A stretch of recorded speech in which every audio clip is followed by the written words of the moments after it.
Ay, so meron akong friend. Sinendan ko nito. Hindi ko nasabi yung instruction ng kung paano kainin to. Usually, ginagamit to sa hot water. Tapos, nilalagay itong dried na butterfly pea. So, lagi niya nakikita yung lagi niya nakikita yung vlog ko na kinakain ko siya ng fresh. Nung dumating sa kanya to, kinain nila ng ganito. Ito. So, never ko pang ginawa yon. Kasi ito talaga is, sa hot water siya nilalagay, tapos, pwede mo siyang lagyan ng lemon and honey. Tapos, pwede mo na siyang lagyan ng ice. Ayan.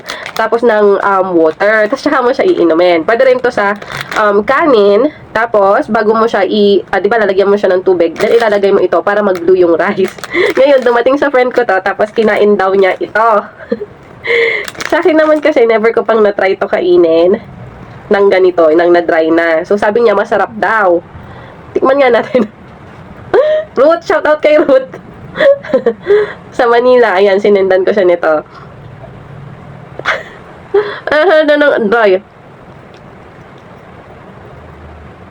Pag fresh naman kasi, wala ka talagang malalasahan. As in, yung lasang halaman, parang wala lang siya. Ito naman ngayon, parang wala lang din. Pero mas masarap siyang kainin ng fresh kaysa ganito. Pag nakatanggap kayo ng ganito, huwag niyong kakainin ng ganito, ha? Nilalagay sa mainit na tubig. And then, pwede mo siyang ihalo para mag-blue yung water. And then, yung katas niya, mapupunta dun sa hot water. Tapos, pwede mo na siyang lagyan ng cold na may lemon. And honey. So, in fairness, masarap naman siya. Wala siyang ibang lasa. Hindi ko lang feel na kainin to na parang snack. Siguro pwedeng ilagay sa gawing chips to. Kasi wala din namang matapang na lasa.